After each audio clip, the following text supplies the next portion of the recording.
Hello everyone, स्वागत है बेटा आप सबका हमारे इस नए लेक्चर में एप्लीकेशन ऑफ डेरिवेटिव के। और बच्चों आपको याद होगा कि लास्ट लेक्चर में हमने बहुत सारे सवालों की प्रैक्टिस की थी which were based on tangent and normal और उसके साथ साथ angle between the two curves. तो आज के बेटा लेक्चर में हम अगेन क्वेश्चंस की प्रैक्टिस करेंगे क्योंकि सवालों को प्रैक्टिस करते रहना बहुत ज्यादा जरूरी है। चलिए स्टार्ट करते हैं आज का लेक्चर। लेकिन आज का लेक्चर शुरू होने के पहले मैं आपको एज यूजुअल बता दूं कि अगर आपने अभी तक हमारे टेलीग्राम चैनल को ज्वाइन नहीं किया है तो आप जल्द से जल्द हमारे टेलीग्राम चैनल को ज्वाइन करिए, जिसको ज्वाइन करने से बच्चों आपको दो एडवांटेज होंगे। फर्स्ट एडवांटेज आपके लिए ये है कि क्योंकि बेटा मैं मल्टीपल वीडियोस पोस्ट करता हूं सेम डे, तो कई बार ऐसा होता है कि बच्चा कोई ना कोई लेक्चर हो सकता है स्किप कर जाता हो या भूल जाता हो देखना। इसलिए मैं हमेशा एक जब वीडियो अपलोड करता हूँ यूट्यूब में तो मैं उसके साथ साथ एक क्रिएटिव आपके टेलीग्राम चैनल पर भी शेयर करता हूँ ताकि आप सारे बच्चों को इस बात की जानकारी रहे कि कौन से दिन कौन सा नया वीडियो अपलोड हुआ है, सो दैट कि आपका कभी भी कोई भी लेक्चर मिस ना हो और आपकी पढ़ाई और बेहतर हो पाए। और जो हमारा सेकंड एडवांटेज है बेटा वो ये है कि क्लास में यहाँ पर तो मैं आपको देखिए बहुत सारे क्वेश्चंस करवा ही रहा हूँ। लास्ट लेक्चर पूरा सवालों पे बेस्ड था, आज भी पूरा लेक्चर सवालों पर बेस्ड होगा। लेकिन अगेन बेटा मैं आपको बोलना चाहूंगा इतने सवाल भी सफिशिएंट नहीं है। अगर मुझे जेई मेंस और जेई एडवांस क्रैक करना है एक बार में तो मुझे क्वेश्चंस की प्रैक्टिस बहुत ज्यादा इंक्रीज करनी पड़ेगी। और उस सिचुएशन में बेटा आपको यूज आएगा आपका टेलीग्राम चैनल, जिसमें आपको बहुत सारे सवाल मिलेंगे प्रैक्टिस के लिए। तो जल्दी से ज्वाइन करिए ताकि आपका प्रिपरेशन नेक्स्ट लेवल पर पहुंच सके। चलिए बेटा स्टार्ट करते हैं आज का लेक्चर कुछ सवालों के साथ। और अगर आपको वीडियो पसंद आ रहा हो और कुछ फायदा हो रहा हो तो जल्दी से वीडियो को लाइक कर दीजिए।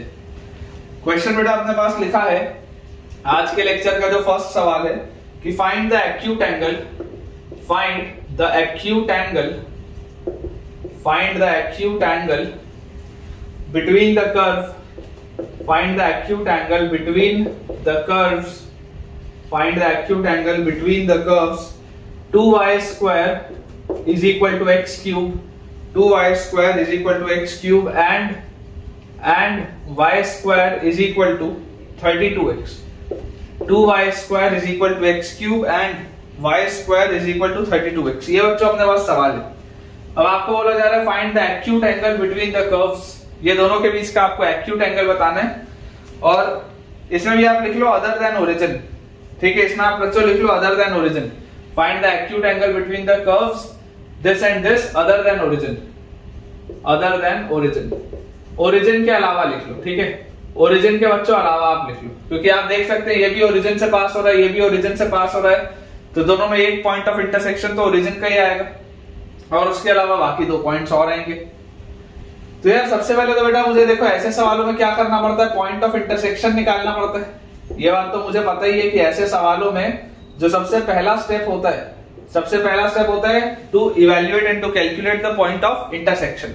तो यार इसको अगर मुझे सॉल्व करना है तो यहां से y स्क्वायर की वैल्यू आएगी x क्यूब बाई 2, तो देयरफॉर आप लिख सकते हैं x क्यूब बाई 2, ये y स्क्वायर आएगा x cube by 2 is equal to 32x, is equal to 32x। तो यार यहां से हमारे पास आ जाएगा x square is equal to 64 और एक आ जाएगा x इक्वल टू 0। जैसे आप एक x को कट करेंगे तो x स्क्वायर की वैल्यू आ जाएगी 64 और x की वैल्यू आ जाएगी 0। तो यार यहां से मेरे पास क्या आ गया, x इज इक्वल टू 0 और x is equal two plus minus 8, ये आएगा बेटा अपने पास, ठीक है। अब अगर आप इसका ग्राफ बना के देखेंगे ना तो सिमेट्रिक ग्राफ आएगा। देखिए अगर आप x की वैल्यू 0 रखते हैं और x की वैल्यू प्लस माइनस 8 रखते हैं तो यहां से आप इसको अच्छे से लिख लो। चलो अच्छे से इसको लिख लेते हैं। तीन पॉइंट ऑफ इंटरसेक्शन आएंगे, x equal to 0, x equal to 8 and x equal to minus 8। अगर बच्चों मैं x की वैल्यू 0 रखता हूं तो क्लियरली आपको दिखाई दे रहा है y भी 0 आ जाएगा, कोई बात ही नहीं है इसमें। तो x की वैल्यू 0 रखते ही y भी 0 आ जाएगा। अच्छा उसके बाद अगर बेटा मैं x की वैल्यू 8 रखता हूं तो अगर x की वैल्यू हम 8 रखेंगे तो x की वैल्यू 8 रखते ही y की हमारे पास क्या वैल्यू आएगी, तो 8 रखते ही बेटा आप देख लो आपके पास ये आ जाएगा। अच्छा x की वैल्यू आप -8 रख सकते हो क्या, x की वैल्यू -8 रखना तो पॉसिबल नहीं। x की वैल्यू -8 अगर आप रखोगे तो देखो y स्क्वायर नेगेटिव हो जाएगा, ये तो पॉसिबल नहीं।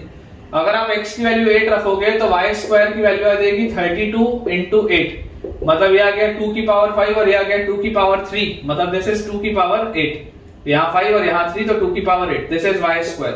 तो y की वैल्यू आ जाएगी plus minus 2 raise to the power 4, मतलब y आपके पास आ जाएगा बच्चों 16 एंड y आ जाएगा -16। मतलब कि मेरे पास जो कोऑर्डिनेट्स आ रहे हैं, मेरे पास बेटा जो कोऑर्डिनेट्स आ रहे हैं पॉइंट ऑफ इंटरसेक्शन के, वो क्या आ जा रहे हैं, coordinates of point of intersection are coming out to be 0,0 पहला, फिर 8,16 दूसरा, एंड फिर 8,-16 तीसरा। ठीक है, मैंने बेटा इसका देखो ग्राफ भी बनाया हुआ है, अगर आप चाहें तो मैं इसको आपको ग्राफ भी बता सकता हूं। इसका जो ग्राफ होगा वो कुछ इस तरीके का आएगा।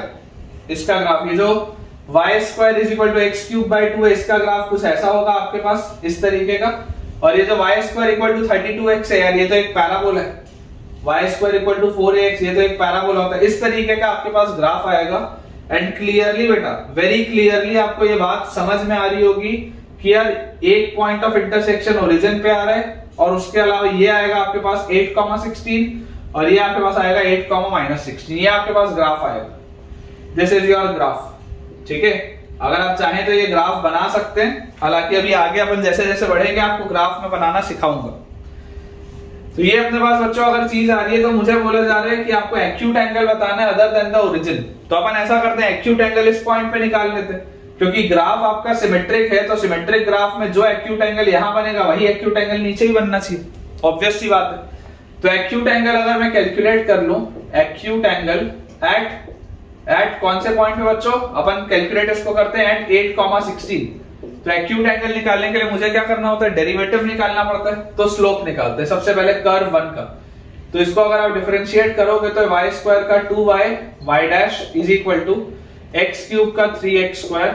तो यहां से बच्चों y' का वैल्यू अपने पास आ जाएगा 3/4 × x²/y।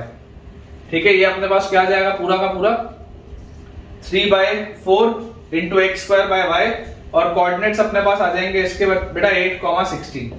कोऑर्डिनेट्स अपने पास इसमें आ जाएंगे 8,16। तो यहां से देखिए y' की बेटा वैल्यू हमारे पास क्या आती है 3 × x² मतलब 8 का स्क्वायर होता है 64 अपॉन 4 × y की जगह आएगा 16 4 + 64 ये कट गया, तो y' तो आ गया 3, मतलब कि m1 तो मिल गया, m1 अपने पास आ गया।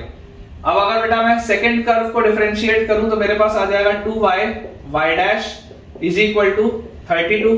तो यहां से y' की वैल्यू हमारे पास आ जाएगी 32/2, तो ये हो गया 16/y, ये आ गया 16/y, और कोऑर्डिनेट कौन सा है 8,16। तो जैसे ही आप यहां पर 16 डालेंगे तो y' की वैल्यू आ जाएगी 1 which is m2, y' की वैल्यू आ जाएगी 1 which is m2। तो बच्चों जो tan थीटा होता है, angle between the to curve, tan theta is mod of m1 - m2 upon 1 + m1 m2 करेंगे तो 3। फिर ये अपने पास कितना आ रहा है 2/4, ये तो हाफ आ रहा है, और tan थीटा की अगर बेटा वैल्यू हाफ आ रही है मतलब theta will B tan inverse half. Answer अपने पास बच्चों जो आएगा angle that will be theta = tan inverse half, क्योंकि हमको देखो बोला गया find the acute angle between the curves other than origin. ठीक है, ओरिजिन पर आपको नहीं बताना है, आपको और दूसरी जगह बताना है। तो दूसरी जगह आप यहां पर देखेंगे तो यहां पर भी बेटा एक्यूट एंगल वही आएगा, और अगर आप यहां पर देखेंगे टेंजेंट ड्रॉ करके तो यहां पर भी एक्यूट एंगल सेम ही आएगा, क्योंकि सिमेट्रिक कर्व है। तो आप अगर चाहें तो आप 8,-16 पे भी निकाल के देख सकते हैं, लेकिन मैं आपको दावे के साथ बोल सकता हूं कि रिजल्ट आपके पास सेम आएगा, that is theta will B = tan inverse half. चलिए अगला सवाल देखते हैं बच्चों। नेक्स्ट अपने पास बेटा सवाल लिखा है, फाइंड द कंडीशन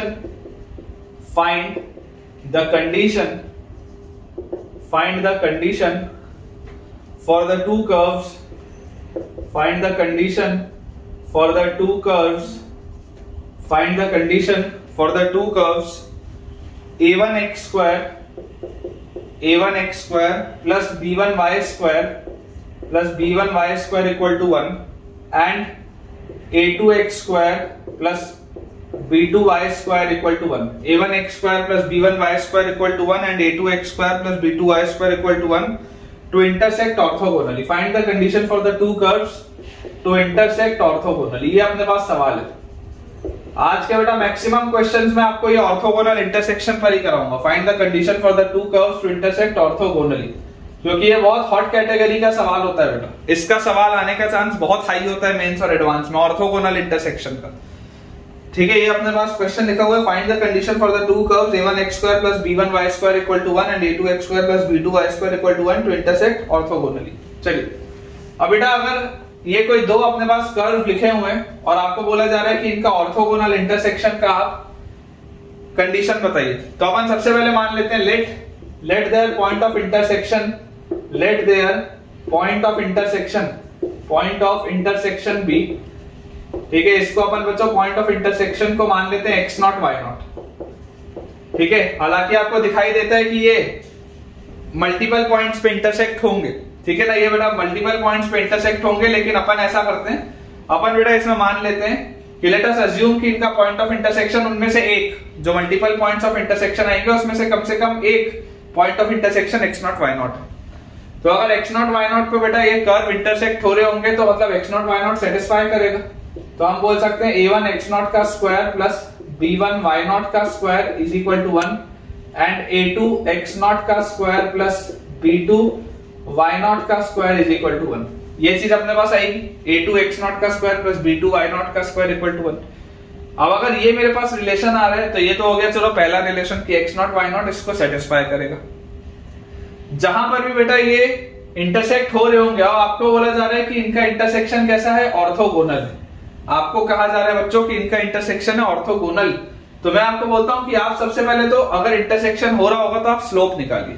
ठीक है, लेट अस से this is your curve 1 and let us से दिस इज योर कर्व 2।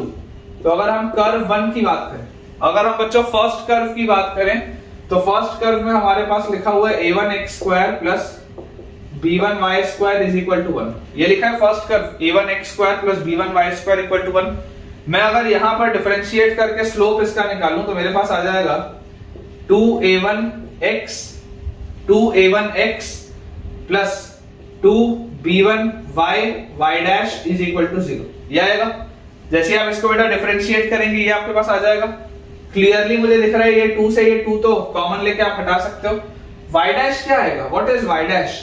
तो y डैश अपने पास आता हुआ दिख रहा है minus a1x divided by b1y, minus a1x divided by b1y। और किस पॉइंट पे? तो आप बच्चों ये स्लोप निकाल रहे हैं एट x0 y0। आप इस स्लोप को कैलकुलेट कर रहे हैं एट x0 y0। तो आपके पास क्या आ जाएगा स्लोप आपके पास आ जाएगा minus a1 x0 upon b1 y0। ठीक है, स्लोप हमारे पास आ जाएगा minus a1 x0 upon b1 y0। ये चीज आ गई। अब जैसे ही हमारे पास ये बच्चों चीज आई तो इसके बाद हमको क्या दिखता है, अब हम दूसरे वाले कर्व का अगर स्लोप देखें C2 का, तो आपके पास लिखा हुआ है a2 x square plus b2 y square is equal to 1। Again differentiate करूंगा सेम तरीके से, अगर सॉल्व करूंगा तो मैं डायरेक्टली लिख सकता हूं इसका जो स्लोप आएगा, ये अगर m1 है सेम तरीके से आप बेटा m2 को बोल सकते हो, this will be minus a2 x0 upon b2 y0। ऐसा ही तो कर्व है ना यार, ऐसा ही तो कर्व है। तो ये चीज हम बोल सकते हैं। यहां से बेटा देखो आपके पास क्या आ जाएगा कि अगर ऑर्थोगोनल इंटरसेक्शन है इसका मतलब m1 m2 की वैल्यू -1 होगी। अगर ऑर्थोगोनल इंटरसेक्शन है तो m1 m2 की वैल्यू -1 होगी, अदरवाइज तो ऑर्थोगोनल हो नहीं सकता। ऑर्थोगोनल इंटरसेक्शन मतलब 90 डिग्री है दोनों के बीच, तो m1 m2 -1। तो दोनों को बेटा अगर आप मल्टीप्लाई करेंगे तो आपके पास आ जाएगा माइनस से माइनस बैलेंस। तो a1 a2 upon b1 b2 into x0 bye y0, x0 का स्क्वायर बाय y0 का square, this is equal to -1। ये अपने पास लिखा है a1 a2 bye b1 b2 into x0 का स्क्वायर अपॉन y0 का स्क्वायर इज इक्वल टू -1। ठीक है, अब यहां से बेटा आप ऑब्जर्व करने की कोशिश करिए कि यार अगर आपके पास ये रिलेशन लिखा हुआ था, ठीक है, और ये आपके पास चीज आ रही, अगर मैं कुल मिला के y0 स्क्वायर को हटा दूं तो कंडीशन आ जाएगी क्या? क्योंकि x0 y0 एक ऐसी चीज है जिसको आपने माना है, सवाल में थोड़ा ना दिया, एक ऐसी चीज है जिसको आपने माना है। तो मैं बोलता हूं बेटा आप इन दोनों इक्वेशन को सब्ट्रैक्ट करो। जैसे आप इन दोनों इक्वेशन को सब्ट्रैक्ट करोगे, सब्ट्रैक्ट करते ही आपके पास आएगा a1 minus a2 into x0 का स्क्वायर, फिर plus b1 minus b2 into y0 का स्क्वायर इज इक्वल टू 0। यही आएगा हमारे पास सब्ट्रैक्ट करते। और जैसी बेटा ये चीज आ गई सब्ट्रैक्ट करते ही, तो मेरे पास यहां से आ जाएगा कि a1 minus a2 into x0 का स्क्वायर इज इक्वल टू, ये उधर चला जाएगा तो b2 minus b1 into y0 का square, b2 minus b1 into y0 का स्क्वायर। और x0 square by y0 square जो बेटा यहां से मुझे आता हुआ दिख रहा है, देखो ये लिखा हुआ है a1 a2 upon b1 b2, a1 a2 upon b1 b2, और x0 square by y0 square आ रहा है b2 minus b1 upon a1 minus a2, this is equal to -1। ये चीज आ रही है अपने पास b2 minus b1 upon a1 minus a2, this is x0 square by y0 square. तो यार यहां से क्या आ गया, यहां से तो बेटा अपने पास आ रहा है b2 minus b1 upon b1 b2 is equal to, ये इतने हिस्से को यहीं रखो, b2 minus b1 upon b1 b2, इसको आप यहीं रखो, बाकी उधर भेज दो। तो -1 into a1 minus a2 is a2 minus a1 upon नीचे आ जाएगा a1 a2, -1 into a1 minus a2 is a2 minus a1 upon a1 a2। तो बेटा जो फाइनल आंसर आएगा, जो कंडीशन हमको चाहिए, वो कंडीशन क्या आ जाएगी, यहां से आप देखिए, यहां से आपके पास बच्चा आ जाएगा 1 by b1 minus 1 by b2 is equal to 1 by a1 और माइनस 1 बाय a2। ये आएगा बेटा रिलेशन आपके पास, दिस इज योर आंसर, ये आंसर आ जाएगा, देख लीजिए। काफी अच्छा सवाल है बच्चों ये। 1 by a1 minus 1 by a2 is equal to 1 by b1 minus 1 by b2, बिल्कुल सही है। और अगर बच्चों आपको ये सवाल अच्छा लगा हो तो यार कमेंट में मुझे बताइए जरूर, क्योंकि बहुत ही शानदार सवाल था मेरे हिसाब से। तो चलिए नेक्स्ट अपने पास बच्चों सवाल लिखा है, curves x square by a square plus y square by 4 equal to 1 and y cube is equal to 16x and y cube is equal to 16x cut each other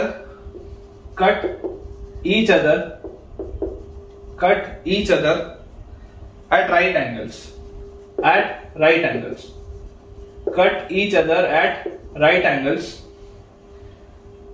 then find the value of a square, find the value of a square। ये अपने पास बच्चों सवाल है कि curves x square by a square plus y square by 4 is equal to 1 and y cube is equal to 16x cut each other at right angles, then find the value of a square. तो अगर बेटा ये 90 degree पर right angle पर cut करते हैं, मतलब ये भी ऑर्थोगोनल है, ऑर्थोगोनल की बात हो रही है। तो आपको बेसिकली करना क्या है, आपको सबसे पहले तो पॉइंट ऑफ इंटरसेक्शन निकालना पड़ेगा, और पॉइंट ऑफ इंटरसेक्शन निकालने के बाद बच्चों हमको क्या करना पड़ेगा कि इनके जो स्लोप्स होंगे, वो स्लोप्स का प्रोडक्ट -1 के बराबर होना चाहिए। तो अपन मान लेते हैं let the point of intersection, क्योंकि आप ऐसे सॉल्व करेंगे तो दिक्कत आएगी। Let the point of intersection be x0 y0, intersection be x0 y0। अब अगर बेटा मैं पॉइंट ऑफ इंटरसेक्शन को x0 y0 मान लूं, तो मुझे एक बात यहां पर समझ में आती है कि x0 का square by a square plus y0 का square by 4 is equal to 1 है, और दूसरी चीज क्या है कि y0 का cube is equal to 16x0 है, y0 का cube is equal to 16x0 है। ये अपने पास बेटा रिलेशन दिया हुआ। हमें इसमें ये बोला जा रहा है कि अगर ये राइट एंगल्स पर इंटरसेक्ट करते हैं, तो पहला जो आपके पास कर्व है, अगर आप उसको डिफरेंशिएट करो तो आपके पास आ जाएगा 2x बाय a स्क्वायर, ये तो कांस्टेंट है, और y स्क्वायर का आ जाएगा 2y dash by 4, this is equal to 0। ये अपने पास आएगी चीज। यार यहां से ये 2 तो आप हटा दो, 2 को तो आप सेफली हटा दो, तो यार यहां से अपने पास आ गया y dash by 4 is equal to -x by a square, y dash by 4 is equal to -x by a square, और यहां से बच्चों हम बोल सकते हैं y dash will be -4x by a square y dash will be equal to -4x by a square y। और ये बच्चों अपने पास कौन से पॉइंट्स पे आपको निकालना है, this has to be calculated at x0 y0। तो आपके पास ये चीज आ जाएगी -4x0 upon a square y0, ठीक है। एंड मान लेते हैं इसको हम स्लोप m1, इसको हम तो बेटा मान लेते हैं स्लोप m1। अब इसके बाद अगर हम सेकंड वाले कर्व की बात करें, तो सेकंड वाला कर्व हमारे पास लिखा हुआ है y cube equal to 16x। तो अगर आप इसको डिफरेंशिएट करेंगे तो 3y square into y dash is equal to 16 आएगा, और यहां से बच्चों y डैश की वैल्यू आपके पास आ जाएगी 16 बाय 3y स्क्वायर, और अगेन पॉइंट ऑफ आपके पास बेटा जो कॉन्टैक्ट है that is x not y not, तो ये आ जाएगा हमारे पास 16/3 y नॉट का square and this is m2। और सवाल हमको बोलता है कि m1 m2 की वैल्यू -1 है, तो also m1 m2 is equal to -1। तो अगर बेटा m1 m2 -1 होगा तो यहां से हमारे पास क्या आ जाएगा, -4x not upon a square y not is और मल्टीप्लाइड बाय 16/3 y नॉट का स्क्वायर इज इक्वल टू -1। ये चीज अपने पास है। तो यार यहां से क्या आ गया अपने पास, ये -1 से ये माइनस तो कट गया, तो अपने पास यहां से बच्चों चीज आ जाएगी, this implies x not by y not का square is equal to x not by y not का स्क्वायर या y नॉट का भी क्यूब है, x not by y not का क्यूब इज इक्वल टू, ये आ गया अपने पास 3a स्क्वायर उधर, तो 3a स्क्वायर और अपॉन 16 इंटू 4 इज 64। ये अपने पास लिखा है x not by y not का cube, x naught upon y not का क्यूब, ठीक है, x naught upon y not का cube and this will be equal to 3a square by 64। ये चीज आ गई अपने पास। अब कुल मिला के बेटा आपको निकालना है क्या, आपको कुल मिला के निकालना है a स्क्वायर, और ये आपके पास 3 रिलेशंस है, ये आपके पास 3 रिलेशंस है। तो यार यहां से आप देखो, ये वाले रिलेशन को देखोगे अगर आप ध्यान से, तो यहां से आपको दिखता है कि x not by y not का क्यूब, इसकी क्या वैल्यू है, x not by y not का जो क्यूब होगा इसकी वैल्यू आपके पास 1/16, x not by y not का जो क्यूब आएगा दैट विल बी 1/16, तो दिस इज इक्वल टू 1/16। तो 16 4 64 होता है। तो यार a स्क्वायर की वैल्यू तो बेटा 4/3 आती हुई दिख रही है, बहुत आसानी से a स्क्वायर की वैल्यू हमारे पास 4/3 आती हुई दिख रही है, व्हिच इज एक्यूरेट, बिल्कुल सही है बच्चों, जो अपन ने सॉल्व किया है वो बिल्कुल सही है। चलिए अगला सवाल देखते हैं। किसी भी सवाल में थोड़ा सा भी अगर बेटा आपको डाउट आता है आप कमेंट्स में बिल्कुल पूछ सकते हैं। नेक्स्ट अपने पास बच्चों सवाल लिखा हुआ है, show that the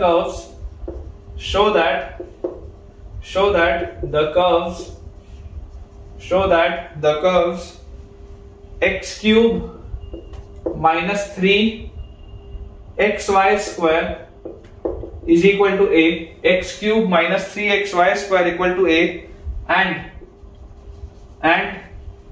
3x square y minus y cube equal to b, 3x square y minus y cube equal to b cut each other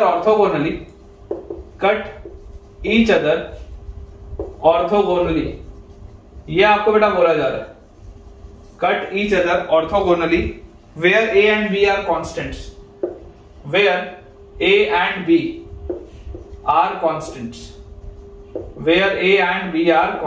ठीक है। ये अपने पास बच्चों सवाल है, where a and b are constants। Question लिखा है show that the curves, दो बेटा आपके पास इक्वेशन लिखे हुए हैं, बोला जा रहा है कि बताइए कि ये ऑर्थोगोनली इंटरसेक्ट करेंगे। तो यार सबसे पहले तो इनका पॉइंट ऑफ इंटरसेक्शन बताना पड़ेगा आपको, a और b कोई भी कांस्टेंट हो सकते हैं। तो यार अगर बेटा मैं इसका पॉइंट ऑफ इंटरसेक्शन पकड़ूं तो पॉइंट ऑफ इंटरसेक्शन इसका क्या बोलता है, पॉइंट ऑफ इंटरसेक्शन आप ले लो x not y not, point of intersection को आप बच्चों पकड़ लो x नॉट y नॉट। तो अगर x not y not point of intersection होगा तो पहले वाले का जो स्लोप होगा x नॉट y नॉट पे, वो स्लोप क्या आएगा, 3x स्क्वायर कर्व 1 पे 3x स्क्वायर माइनस 3 इंटू, इसको डिफरेंशिएट करोगे तो x y स्क्वायर का 2y y डैश और प्लस y स्क्वायर x का डिफरेंशिएशन खत्म, ये चीज आ जाएगी। दिस इज इक्वल टू 0 आएगा क्योंकि कांस्टेंट है, 3 से ये 3 उड़ेगा और बेटा x भी देखो पूरे में से तो नहीं निकलेगा बाहर, इसको ओपन अप करके लिखते हैं, क्या लिखा हुआ है ये, this is x square minus 2xy y dash x square minus 2xy y dash minus y square, this is equal to 0। तो यार यहां से बेटा मेरे पास आ जा रहा है y dash is equal to, देखो डायरेक्टली लिख रहा हूं, थोड़ा ध्यान से देखना, y dash is equal to x square minus y square upon 2xy, ये माइनस 2xy y डैश इधर आ जाएगा, x square minus y square bye 2xy, ये आ जाएगा y डैश एंड ये आपको निकालना है at x not y not, ठीक है। तो अपने पास देखो y डैश की वैल्यू क्या आ गई, y डैश की वैल्यू आ गई x नॉट का स्क्वायर माइनस वाई नॉट का square upon 2x not y not, ये आता है अपने पास, ठीक है। एंड विद सिमिलर लॉजिक अगर बेटा मैं सेकंड कर्व की बात करूं तो इसको अगर मैं डिफरेंशिएट करूं at x not y not और इसका स्लोप मैं निकालूं तो मेरे पास आ जाएगा 3 बाहर है, x स्क्वायर y में x स्क्वायर कांस्टेंट y का y डैश और plus y constant x square का 2x, ये आ गया, और minus 3y square y dash, minus 3y square y dash, ये अपने पास बच्चों लिखा है। This is equal to 0। इसमें से भी आप देख सकते हैं 3 का फैक्टर तो कटेगा, तो ये अपने पास लिखा हुआ है x square y dash plus 2xy minus y square y dash is equal to 0। यार ये तो अपने पास बेटा लिखा है x square minus y square, यहाँ पे y स्क्वायर आएगा x square minus y square into y dash, x square minus y square into y dash is equal to minus 2xy, x square minus y square into y dash is equal to minus 2xy। तो y dash की बच्चों value आ जाएगी minus 2xy divided by x square minus y square, minus 2xy divided by x square minus y square, and again इसका जो slope हमको निकालना है वो निकालना है at x not y not.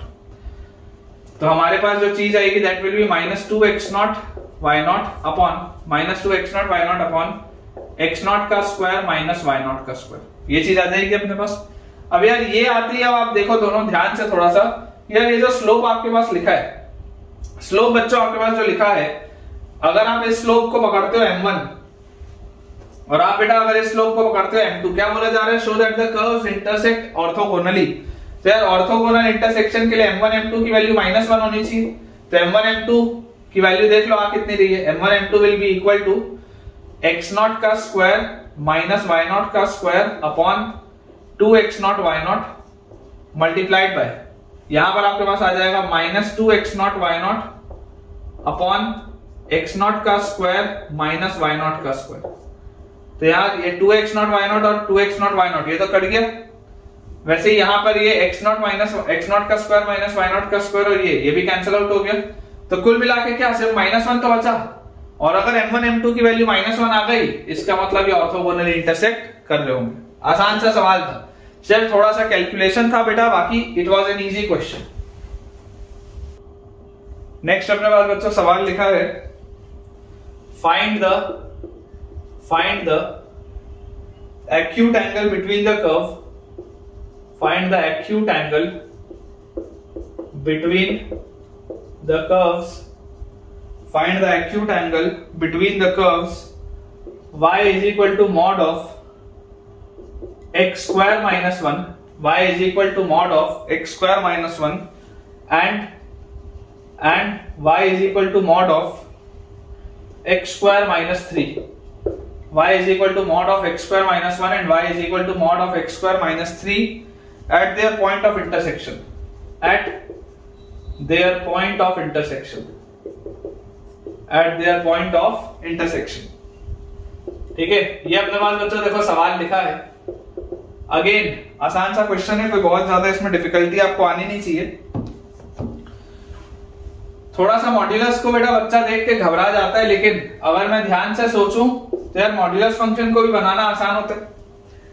Mod of x square minus 1 का क्या मतलब होता है, mod of x square minus 1, तो सबसे पहले तो बेटा आप एक्स स्क्वायर माइनस 1 का ग्राफ बनाओ। ये आपके पास है आपकी एक्स एक्सिस और ये आपके पास है आपकी वाई एक्सिस, ठीक है।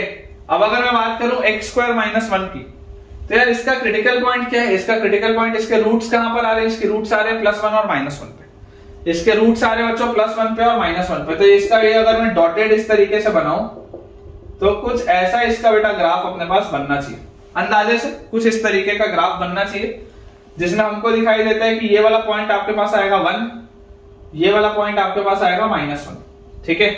1 और -1 पर इसकी वैल्यू 0 होगी, और क्योंकि इसमें बेटा इसका मॉड लगा है, समझिएगा बात को, क्योंकि यहां पर इसका मॉड लगा हुआ है, तो मॉड लगने का मतलब ये है कि ये वैल्यू हमेशा पॉजिटिव होंगी, तो इसका आप ऐसे इन्वर्ट इसको आप कर देंगे, इस तरीके से आप बच्चों इसको इन्वर्ट कर देंगे, और ये वाला जो नीचे का हिस्सा है इसको आप हटा सकते हैं, ये जो नीचे का हिस्सा है इसको आप हटा सकते हैं। आप देख सकते हैं बेटा इसके वर्टेक्स का एक्स कोऑर्डिनेट आएगा 0 पे, मतलब कि वाई एक्सिस पे, और इस पे 0 पर इसकी वैल्यू कितनी आएगी, तो 1 आएगी, तो ये इसकी वैल्यू आ जाएगी 1।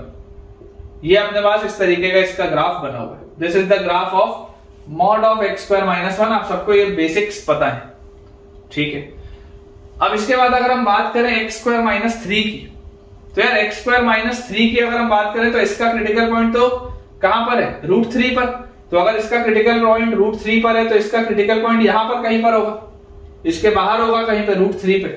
और x इक्वल टू 0 पर इसकी वैल्यू कितनी आ रही है, x इक्वल टू 0 पर बच्चों इसकी वैल्यू आ जा रही है 0 रखते देखो -3 ऐसे आती। तो नॉर्मली इसका ग्राफ कैसा होता है, इसका नॉर्मली बेटा ग्राफ कुछ ऐसा होता, इस तरीके का इसका नॉर्मली ऐसा कुछ ग्राफ होता है ना, समथिंग लाइक दिस। इसका हमारे पास ग्राफ आता कि यहां पर 0 पर इसकी वैल्यू आ जाती -3, लेकिन हमको दिख रहा है कि यहां पर इसका भी क्या हो रहा है, मॉड्यूलस लगा है, मॉड्यूलस लगा हुआ है, तो ये भी ऐसे घूमेगा और घूम के आपके पास बच्चों थोड़ा सा मैं इसको फ्री हैंड बना रहा हूं इसलिए आपको समझना पड़ेगा, अदरवाइज आप इसको अच्छे से ही बना सकते हैं। इस तरीके से बेटा आपके पास ये घूम के आ जाएगा, कुछ ऐसा आपके पास ये ग्राफ होगा, ठीक है। 1 वाले को थोड़ा अपन और नीचे बना लेते हैं ताकि थोड़ा सिमेट्रिक दिखे, ठीक से दिखे। इसको ऐसा बना लेते हैं, ये इस तरीके से बना लेते हैं, ठीक है। ये आपके पास है, ये लाइन आपकी आ गई y एक्सिस की, ये आपके पास है बेटा पॉइंट 3 का, ये आपके पास पॉइंट है 1 का, और ये नीचे से इसको अपन मिटा लेते हैं, नीचे से इसको मिटा लेते हैं क्योंकि मॉड्यूलस लग गया है तो यह पूरा हट जाएगा। ये आपका y एक्सिस ऐसे नीचे बना हुआ है, ये इसका बेटा graph. This is the graph of जो सॉलिड लाइन है, this is x square minus 3 का मॉड, और जो डॉटेड लाइन है that is mod of x square minus 1। ये अपने पास ऐसा चीज लिखी है। अब इस चीज के लिए बच्चों अगर अपन ध्यान से इसको समझने की कोशिश करें कि अगर आप देखेंगे तो इसमें पॉइंट ऑफ इंटरसेक्शन कहां कहां पर आ रहा है, तो पॉइंट ऑफ इंटरसेक्शन तो यार सिर्फ 2 जगह आ रहा है। एक बार बेटा पॉइंट ऑफ इंटरसेक्शन यहां आएगा और एक बार पॉइंट ऑफ इंटरसेक्शन यहां आएगा। क्या ग्राफ बनाओ तो थोड़ी सी फील आती है। इसका ग्राफ बनाना आसान था इसलिए मैंने आपके लिए बना दिया, क्योंकि ये ऑलरेडी आप क्वाड्रेटिक में क्लास 11th में पढ़े। इन केस बेटा आपको ये सब चीजें समझने में प्रॉब्लम आ रही है तो आप मेरे क्वाड्रेटिक के लेक्चर्स देखिए यार। क्लास 11th में मैंने क्वाड्रेटिक की प्लेलिस्ट में बहुत अच्छे से बेटा सारे कंसेप्ट्स कवर किए, आप देखिए अगर आपको ये सब में प्रॉब्लम है तो हमको बच्चों यहां से समझ में आता है कि देखो ये सिमेट्रिक ग्राफ है। सिमेट्रिक ग्राफ है तो जो एक्यूट एंगल यहां बन रहा होगा वही एक्यूट एंगल यहां भी बन रहा होगा, सेम होगा। तो अगर एक्यूट एंगल सेम होगा तो आप किसी भी एक पॉइंट पे निकालो। जैसे अगर मैं यहां पर मान लो इसको निकालू तो मुझे क्या करना पड़ेगा, ये दोनों इक्वेशंस को सॉल्व करना पड़ेगा।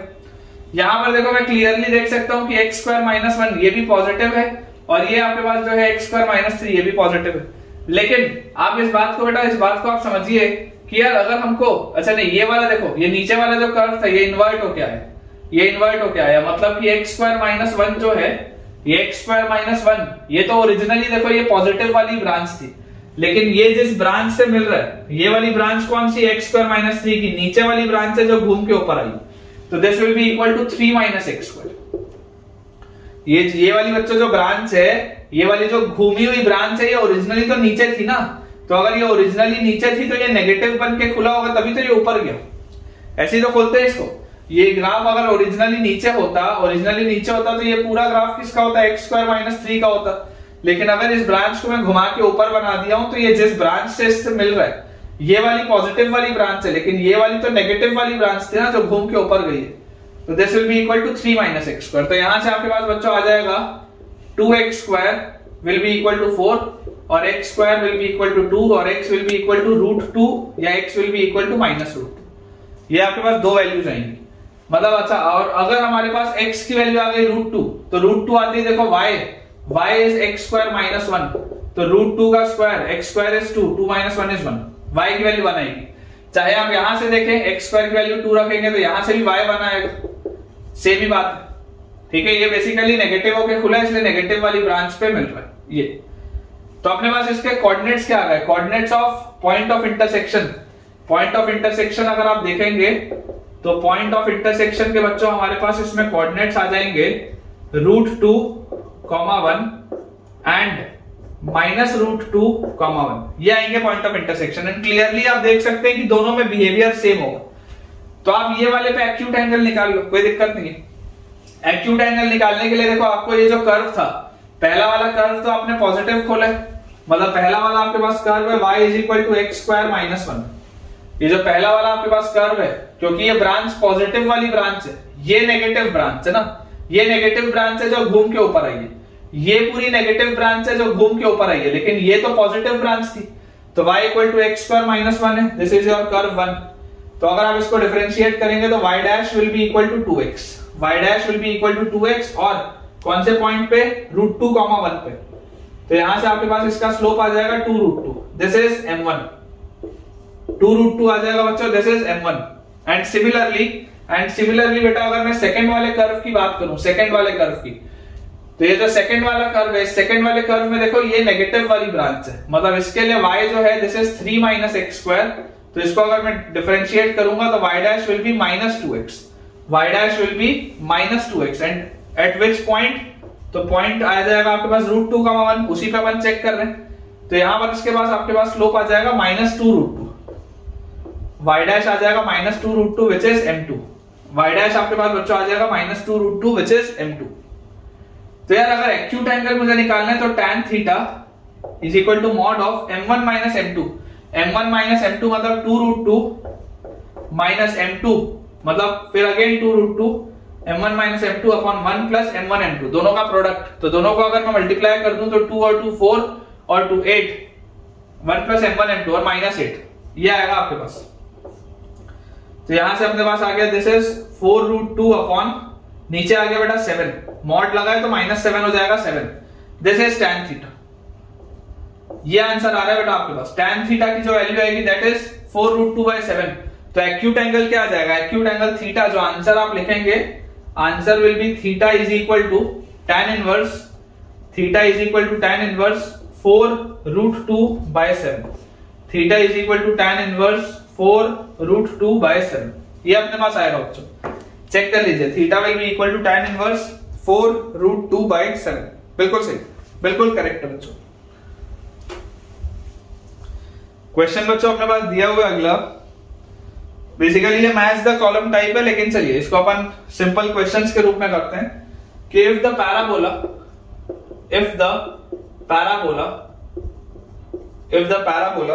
y square equal to 4ax, if the parabola y square equal to 4ax where a is greater than 0, if the parabola y square equal to 4ax where a is greater than 0 cuts the hyperbola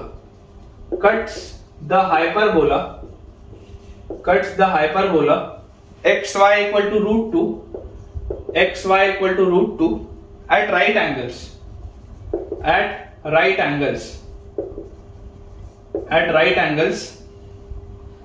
find a, सवाल है find a, ये अपने पास बच्चों सवाल है कि if the parabola this cuts the hyperbola this at right angle।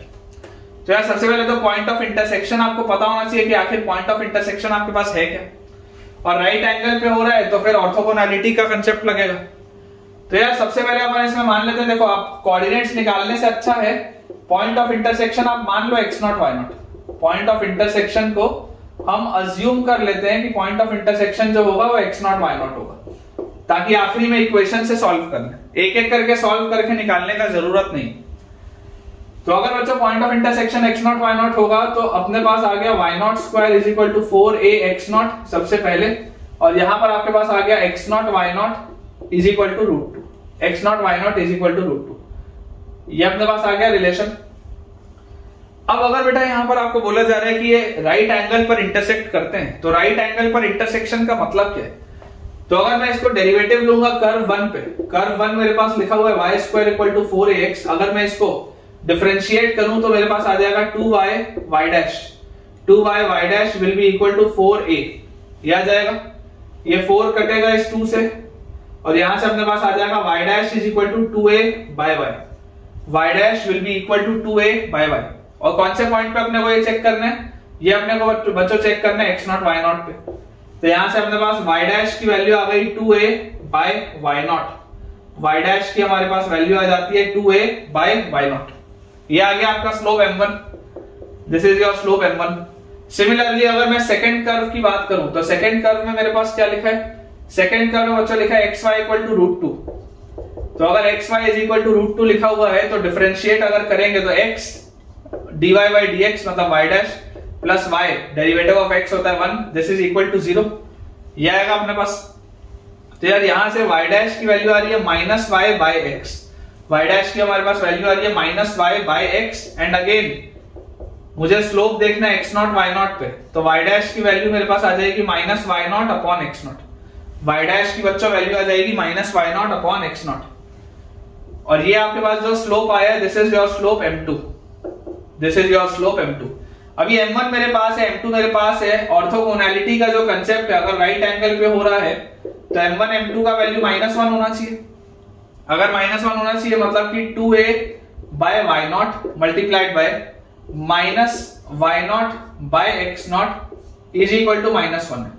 तो यार ये माइनस से ये माइनस गया, y नॉट से ये y नॉट गया, तो यार यहां से आपके पास 2a की वैल्यू x नॉट के बराबर आ रही है, देख लो जैसे आप इसको सॉल्व करोगे 2a की value comes out to be equal to x not, और अगर ये 2a की वैल्यू x नॉट के बराबर आ रही है तो यार ओरिजिनली बेटा अगर आप कोई भी अपना इक्वेशन पकड़ लो, जैसे मान लो अपन इसको पकड़े तो आपके पास क्या आ जा रहा है y नॉट का square is equal to 4a x not है, तो दिस इंप्लाइज y नॉट का square will be equal to 2a क्या है 2a x नॉट के बराबर है, तो 2a इंटू मतलब सॉरी 2 इंटू 2a को आप लिखो x नॉट और फिर एक x नॉट लिखा है, 4a को आप लिख सकते हो क्या 4a can be written as 2x not, तो यार यहां से y नॉट का square comes out to be 2x not का स्क्वायर, y नॉट का square comes out to be 2x not का स्क्वायर, और यहां से आपके पास x नॉट y नॉट था कितना √2 था, तो अपन ऐसा करते हैं this implies y not is equal to √2 upon x not, this implies y not is equal to √2 upon x naught, तो y नॉट का square is 2 by x not का square is equal to 2x not का square, 2 से 2 कटा x naught to the power 4 is equal to 1, और अगर x naught to the power 4 की value 1 है तो दिस इंप्लाइज x नॉट का स्क्वायर भी 1 होगा, करेक्ट, और अगर x नॉट का स्क्वायर 1 है तो हमारे पास यहां से देखो क्या आ जाएगा x नॉट की वैल्यू आ जाएगी प्लस -1।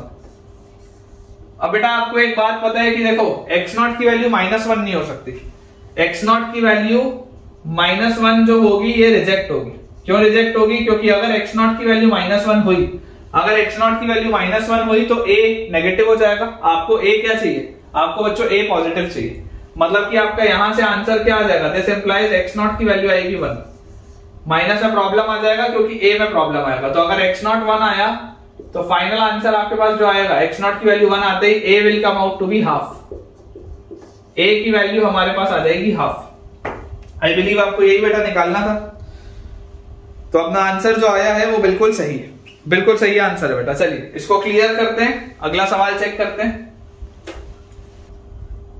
चलिए बच्चों अगला सवाल लिखने के पहले यार मैं आपसे एक चीज जानना चाहता हूं कि मैं आपको इतने क्वेश्चंस करा रहा हूं, आपने जिस भी इंस्टीट्यूट में कोचिंग ली, जहां पर भी आप जिससे भी इस चैप्टर को पढ़े, क्या एप्लीकेशन ऑफ डेरिवेटिव में टैंजेंट एंड नॉर्मल वाले कंसेप्ट में आपको इतने सारे क्वेश्चन कराए गए या नहीं कराए गए? मुझे कमेंट से बताइए कि आप कौन से इंस्टीट्यूट में पढ़ते हैं और आपको सवाल ज्यादा कराए गए या कम कराए गए।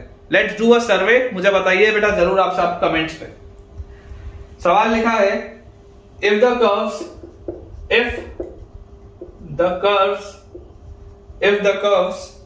ay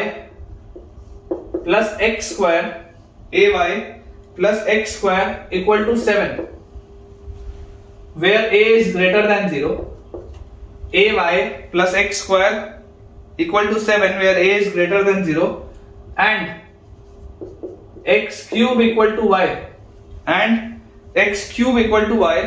cut orthogonally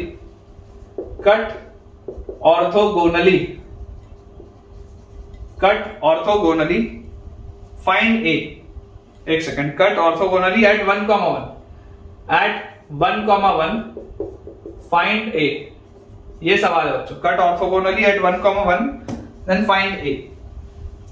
if the curves ay plus x square equal to 7 where a is greater than 0 and x cube is equal to y cut orthogonally।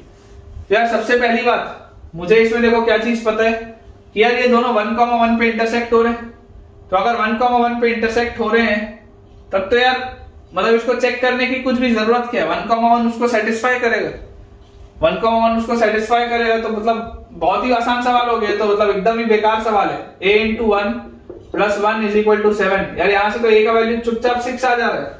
यही है क्या आंसर? अरे यार यही आंसर है इसका, तो एकदम ही बेकार, ये तो ज्यादा बेकार हो गया यार सवाल। ठीक है, कट्स ऑर्थोगोनली ऐसा करते हैं, 1,1 एक बार हटा देते हैं सवाल से, 1,1 को सवाल से हटाते हैं, देखते हैं इसके बिना हो सकता है नहीं। कट ऑर्थोगोनली फाइंड ए, ये रखते हैं सवाल, नहीं तो ज्यादा बेकार हो जाएगा यार। ऐसे में सवाल में आपको दिया हुआ है 1,1 भी, देखते हैं क्या। चलिए तो मान लेते हैं अगर अपन इसको भी देखें तो let the point of intersection, let the point of intersection, let the point of intersection be x0 y0। मान लेते हैं हमको पॉइंट ऑफ इंटरसेक्शन नहीं पता, अपन पॉइंट ऑफ इंटरसेक्शन को मान लेते हैं x0 y0। तो हमारे पास आ जाएगा a y0 प्लस x0 का स्क्वायर इज इक्वल टू 7, और दूसरा आ जाएगा x0 का cube is equal to y0। ये अपने पास आ गए क्या दो रिलेशंस। अब ऑर्थोगोनल इंटरसेक्शन है, ऑर्थोगोनल इंटरसेक्शन का मतलब क्या है कि अगर आप इसको डिफरेंशिएट करेंगे तो आपके पास आएगा a y डैश कर्व 1 पे a y dash plus 2x is equal to 0। Differentiate करते ही हमारे पास आ जाएगा a y dash plus 2x is equal to 0। तो यहां से y डैश की वैल्यू कितनी आ गई, minus 2x by a। y dash की बच्चों वैल्यू अपने पास आ जाएगी माइनस 2x बाय a, और हमारे पास जो पॉइंट ऑफ कॉन्टैक्ट है वो क्या है, x0 y0 है। तो अगर बच्चों पॉइंट ऑफ कॉन्टैक्ट हमारे पास x0 y0 है तो इसको अगर आप इसमें पुट करेंगे तो this gives us minus 2x0 by a, और ये आपका जो आएगा ये आएगा slope 1, this will be your slope 1। अब हम बात करते हैं सेकंड कर्व की। तो यार सेकंड कर्व में हमको क्या दिखाई दे रहा है, x cube equal to y लिखा है। अगर इसको डिफरेंशिएट करेंगे तो 3x square is equal to आएगा y डैश। तो यहां से y डैश की वैल्यू अपने पास आ जाएगी 3x0 का स्क्वायर, x की जगह x0 रखेंगे तो 3x0 का स्क्वायर, और ये होगा बेसिकली m2 के बराबर, this will be equal to m2। अगर ऑर्थोगोनल इंटरसेक्शन है तो m1 m2 माइनस 1 होता है।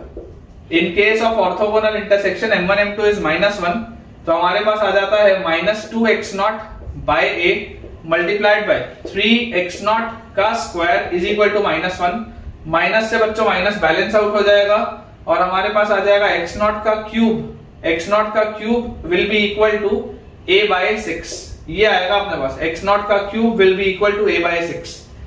अब यार यहां से बच्चों अगर हम देखें तो x0 का क्यूब बेसिकली किसके बराबर है, x0 का क्यूब y0 के बराबर है। तो this is equal to y0, ये जो पूरी चीज है ये y0 के बराबर है। तो हमारे पास y0 की वैल्यू आ जाती है a बाय 6। ठीक है, इसको अगर मैं ओरिजिनल सवाल में डाल दूं तो a इंटू y0 की जगह a बाय 6 प्लस x0 का square this is equal to 7 आएगा। तो हमारे पास यहां से बच्चों आ जाएगा, अच्छा अभी इससे भी अपने को एक रिलेशन अभी और निकालना पड़ेगा। यहां पर भी x0 का स्क्वायर आप ना लिखें तो अच्छा है। यहां से बेटा अपन इसको लिख लेते हैं, अगर इसको सॉल्व करें तो x0 का स्क्वायर जो लिखा है इसको आप ऐसा लिख लो बेटा, this implies x0 is equal to y0 की पावर 1/3। तो x0 का जो स्क्वायर होगा दैट विल बी y0 की power 2/3, this will B y0 की पावर 2/3। और y0 क्या है, y0 है हमारे पास a बाय 6 के बराबर। तो इसको आप ऐसा लिख लो a बाय 6 की पावर 2/3, ऐसा लिख लेते हैं। थोड़ा सा कॉम्प्लिकेटेड दिख रहा है लेकिन अब थोड़ा वर्क है बेटा सॉल्व करना। पिछले बार में तो मतलब बहुत ही आसान हो गया था। ठीक है, अब बेटा अगर ये अपने पास लिखा हुआ है तो इसको अपन ऐसा करते हैं कि a into a by 6 plus a by 6 raise to the power 2/3। ठीक है, a into a by 6 plus a by 6 raise to the power 2/3 is equal to 7 है, कोई बात नहीं। इसको ऐसा लिख लेते हैं, देखो a by 6 raise to the power 2/3 is equal to, इसको आप लिख लो 7 माइनस a स्क्वायर बाय 6, ऐसा आप लिख लो इसको 7 माइनस a स्क्वायर बाय 6। और जैसे बेटा आप ये लिखोगे अब आप इसमें क्यूब कर दो दोनों साइड। एक बार मेहनत करके बेटा दोनों साइड अपन इसको अगर क्यूब करें तो क्यूब कर दी अपने पास देखो क्या आ जाएगा, यहां पर अपने पास आ जाएगा a स्क्वायर बाय 6। क्यूब करते ये तो गायब हो जाएगा a square by 6 and this will be equal to, या सॉरी a स्क्वायर बाय 6 नहीं, क्यूब करते a बाय 6 का स्क्वायर, क्यूब करते ही हमारे पास ये आ जाएगा a बाय 6 का square and this will be equal to, इसको अगर आप क्यूब करोगे तो a क्यूब मतलब 7 इंटू 7 49 एंड 49 इंटू 7 बेटा अगर आप करेंगे तो आपके पास आ जाएगा 343। 40 इंटू 7 280 और 9 इंटू 7 63, बिल्कुल सही 343। ए क्यूब माइनस बी क्यूब, ए क्यूब माइनस बी क्यूब मतलब ये आपके पास आ जाएगा माइनस ए की पावर 6 बाय 216 माइनस 3ab मतलब 7 into a square by 6 minus 3ab into a minus b मतलब 7 माइनस ए स्क्वायर बाय 6। अब देखो बेटा, जरूर मैं मानता हूं थोड़ा सा कॉम्प्लिकेटेड सा इक्वेशन बना है, लेकिन अगर आप ऑब्जर्व करो तो क्या a इक्वल टू 6 जो हमने डायरेक्टली आंसर निकाल लिया था वो इसको सेटिस्फाई करेगा क्या? देखो अगर आप इसमें a की जगह 6 रखते तो 6 बाय 6 1 होता, तो LHS आपके पास 1 आ जाता, और RHS अगर आप देखते तो RHS में आपके पास 6 की पावर 6 और नीचे 6 की पावर 3 तो 6 क्यूब आता, तो आपके पास RHS आता 343 माइनस 216, और उसके बाद अगर यहाँ पर आप 6 रखते तो 6 से 1 6 कटता, 7 6 42 42 इंटू 3 42 इंटू 3 अपने पास बच्चों आ जाता है यहाँ से 126, 42 इंटू 3 आ जाता 126, और अगेन 6 का स्क्वायर तो 6 माइनस 6 बाय 6 इज 1, तो 7 माइनस 6 अपने पास 1 आता है यहाँ पे। यार ये तो देखो सेटिस्फाई हो रहा है, ये आपके पास लिखा हुआ है 343 माइनस 216 और 126 तो 300 और 30 और 342, बिल्कुल सही। देखो a इक्वल टू 6 बेटा, इसको सॉल्व करना, इसको थोड़ा सा सिंप्लीफाई करना डिफिकल्ट है, मैं मानता हूं, ठीक है, लेकिन अगर आप इसमें a स्क्वायर को t मानोगे, इस रिलेशन में बच्चों अगर आप a स्क्वायर को t मानोगे तो ये t में एक क्यूबिक होगा जिसको आप सॉल्व कर सकते हैं, वहां से आपके पास आंसर आ जाएगा 6। थोड़ा सा मेहनत का सवाल है, मैं मानता हूं इस बात को, लेकिन ओरिजिनली जो सवाल दिया हुआ था यार वो तो बहुत ही आसान था, लेकिन अगर इस तरीके का थोड़ा कॉम्प्लिकेटेड भी सवाल हो तो एटलीस्ट इस इक्वेशन को बनाने के बाद बेटा आप ऑप्शन से तो इसको वेरीफाई कर सकते हैं। नेक्स्ट बच्चों अपने पास सवाल लिखा हुआ है, if the curves y square equal to 4x, if the curves y square equal to 4x and xy equal to a, y square equal to 4x and xy equal to a, where a is greater than 0, cut orthogonally, if they cut orthogonally find a। Same pattern का सवाल है बच्चों, same pattern का सवाल है, लेकिन practice करते रहना बहुत जरूरी है, कॉन्फिडेंस इंक्रीज होता है। तो आप अगेन इसे बेटा क्या बोल सकते हैं, पॉइंट ऑफ इंटरसेक्शन आप मान सकते हैं, दिया तो हुआ नहीं है तो पॉइंट ऑफ इंटरसेक्शन को अगर हम बच्चों इसमें पॉइंट ऑफ इंटरसेक्शन को मान लें x0 y0, तो point of intersection x0 y0 मानते ही आपके पास क्या आ जाएगा, यहां से आपके पास आ जाएगा y0 का square is equal to 4x0, और दूसरा आपके पास आ जाएगा x0 y0 is equal to a। ये अपने पास आ जाएंगे दो इक्वेशंस, और उसके बाद बेटा आपको बोला जा रहा है ऑर्थोगोनल इंटरसेक्शन है, तो कर्व 1 पर अगर आप डेरिवेटिव करेंगे तो 2y y dash will be equal to 4, तो यहां से अपने पास आ गया y dash is equal to 2, और y डैश की वैल्यू आ गई 2/y एट x0 y0, तो यहां से बच्चों अपने पास this comes out to be 2/y0। ये आपका स्लोप है, पहले वाले कर्व का जो स्लोप है वो ये दिया हुआ है।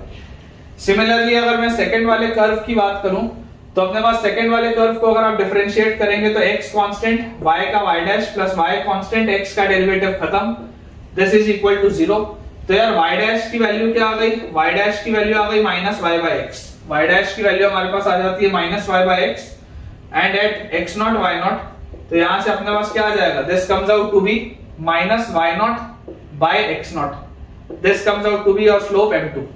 अब मुझे बच्चों अगर ये बात पता है कि ऑर्थोगोनल इंटरसेक्शन है, तो ऑर्थोगोनल इंटरसेक्शन में m1 m2 तो -1 होता है, तो अगर m1 m2 बच्चों -1 होता है तो दोनों को मल्टीप्लाई कर लो, तो यार यहां से आपके पास आ जाएगा क्या 2/y0 multiplied by minus y0 by x0 is equal to -1, minus से माइनस गया, y0 से y0 गया, तो यार x0 की वैल्यू तो 2 आ गई, और अगर बेटा x0 की वैल्यू हमारे पास 2 आ गई तो ऑटोमेटिकली x0 2 का मतलब क्या है, दिस इंप्लाइज y0 का स्क्वायर इज इक्वल टू 8, ये अगर 2 है तो y0 का स्क्वायर इज इक्वल टू 8, तो y0 की वैल्यू क्या आ जाएगी, y0 कैन बी 2√2 और -2√2, यहां से y0 की वैल्यू क्या आ जाएगी 2√2 या -2√2, तो मतलब अपने पास आ गया x0 y0, a की वैल्यू क्या आ जाएगी x0 y0, तो आपके पास a की वैल्यू आ गई x0 y0 मतलब 2 × 2√2 मतलब या 4√2 या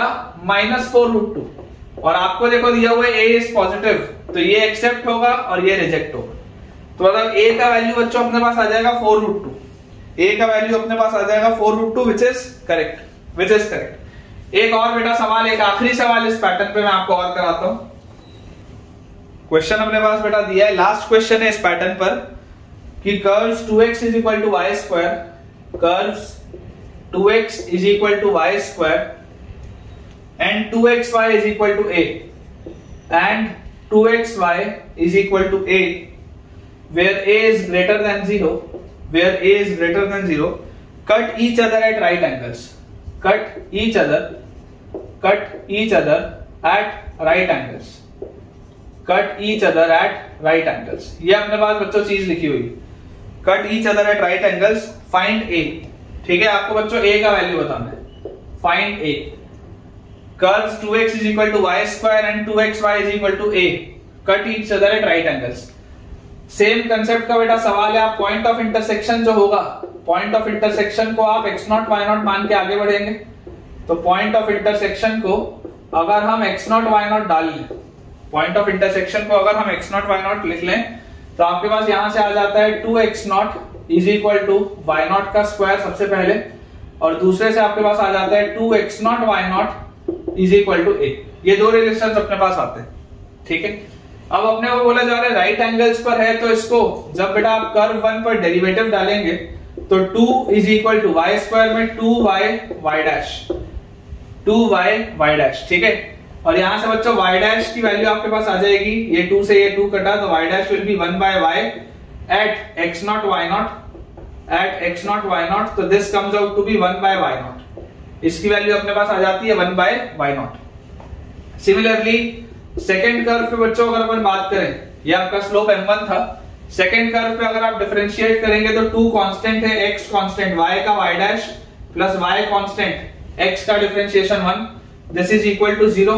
ये खत्म, y डैश की वैल्यू आ जाती है -y/x, और जैसे ही बच्चों y डैश की वैल्यू आती है -y/x, तो इसको भी आपको कहां पर लेना है, x0 y0। तो अगर हम इसको भी x0 y0 पे निकाल लें स्लोप को, तो अपने पास आ जाता है -y0 upon x0। This is your slope m2। क्योंकि मुझको ये दिखाई दे रहा है कि इसमें राइट एंगल्स पर इंटरसेक्शन है, तो अगेन m1 m2 की वैल्यू क्या आएगी, m1 m2 विल बी -1, तो अपने पास आ जाएगा बेटा यहां से m1 m2 -1 करते ही 1/y0 multiplied by -y0/x0, -y0/x0, this is equal to -1। Minus से माइनस खत्म, y0 से y0 खत्म, x0 की वैल्यू आ गई 1।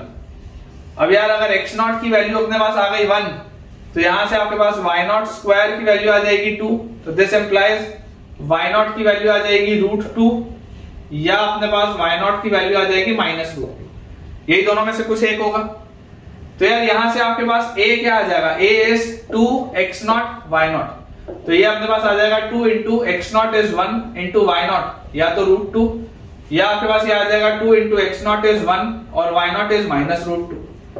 तो ये आपके पास आता है बेटा 2√2 या -2√2, 2√2 या -2√2।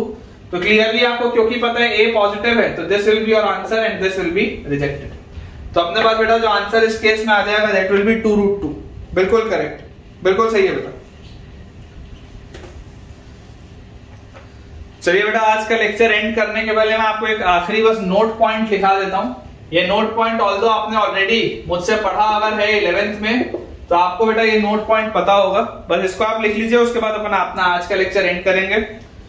लिखा हुआ है for any second degree curve, for any second degree equation, for any second degree equation of tangent at x1 y1, ये ऐसा लिख लो, for any second degree, for any second degree curve लिख लो, for any second degree curve equation of tangent, equation of tangent at x1 y1, at x1 y1, equation of tangent at x1 y1 is obtained by replacing, is obtained by replacing। क्या हमको बच्चों देखो करना होता है, मैं आपको बता देता हूं। कभी भी अगर अपने को दिखता है x स्क्वायर, तो x स्क्वायर रिप्लेस होता है x x1 से। X square is replaced with x x1। वैसे ही वाई स्क्वायर को हम रिप्लेस करते हैं y1 से, क्योंकि आपको देखो ये बात समझने की जरूरत है कि ये एक्स स्क्वायर और वाई स्क्वायर बेटा जो टर्म्स होते हैं, ऐसे वाले टर्म्स तो आपके पास इक्वेशन में लाइन के आते नहीं, लाइन तो लीनियर होती है, ठीक है। फिर अगर मान लो कभी मुझे दिख जाए 2x, तो 2x will be replaced with x plus x1, 2y, तो 2y will be replaced with y plus y1, ठीक है। 2x is replaced with x plus x1, 2y will be replaced with y plus y1, and most important जिसमें गलतियां होती है बच्चों से, 2xy will be replaced with xy1 plus yx1, 2xy will be replaced with xy1 plus yx1। और जो बेटा constant term होता है, constant term remains unchanged, constant term remains unchanged, constant terms remains unchanged. ये बात बच्चों अपने को पता होनी चाहिए, इस बात की जानकारी होना हमारे लिए बहुत ज्यादा जरूरी है, ठीक है। तो अब मान लीजिए आपके पास अगर कोई भी एक जनरल 2 डिग्री कर्व लिख दिया हो कि ax square plus by square, ax square plus by square plus 2hxy plus 2gx plus 2fy plus c is equal to 0। मान लो ये कोई भी आपके पास जनरल सेकंड डिग्री कर्व लिखा है, और आपको अगर इसमें इक्वेशन ऑफ टेंजेंट लिखना है, equation of tangent at x1 y1, equation of tangent at x1 y1, तो वो कैसे लिखेंगे? टेंजेंट का बच्चों जो इक्वेशन होगा that will B a times x square की जगह x1 plus b times y square की जगह y1 प्लस h के साथ 2xy, तो 2xy will be xy1 plus yx1, 2xy will be xy1 plus yx1। फिर 2gx है तो g बाहर, 2x को x प्लस x1, फिर 2fy है तो f बाहर, तो 2y को y प्लस y1, और कांस्टेंट टर्म वैसे का वैसा। ये अपने पास आंसर आएगा बेटा। आप चाहें तो अभी हमने जो भी सवाल किए आप उस कोऑर्डिनेट पे बच्चों अगर चाहें तो टेंजेंट डाल के देख सकते हैं, ये आपके पास रिलेशन आ जाएगा, ठीक है। a टाइम्स x स्क्वायर को x1, b times y square को y1, h बाहर 2xy को xy1 प्लस yx1, फिर g बाहर तो 2x को x प्लस x1, f बाहर तो 2y को y प्लस y1, और c as it is, constant term same रहता है। तो विद दिस बच्चों हम अपने आज के लेक्चर के एंड पर पहुंच चुके हैं, और मुझे उम्मीद है कि आज मैंने आपको बहुत सारे सवालों की प्रैक्टिस कराई और आपका कॉन्फिडेंस 100% बेटा आज इंक्रीज हुआ होगा। तो अगर आपको आज के लेक्चर से थोड़ा भी फायदा हुआ है तो मुझे कमेंट्स में जरूर बताएं, ताकि मैं इसी मोटिवेशन के साथ पूरा का पूरा सिलेबस क्लास 11th और 12th का अच्छे से आपके लिए कंप्लीट करूं। और वीडियो अगर आपको पसंद आया हो तो वीडियो को लाइक करें, चैनल को सब्सक्राइब करें, और दोस्तों के साथ इस वीडियो को शेयर भी करें, ताकि उनकी पढ़ाई भी बहुत अच्छे से हो पाए। Thank you.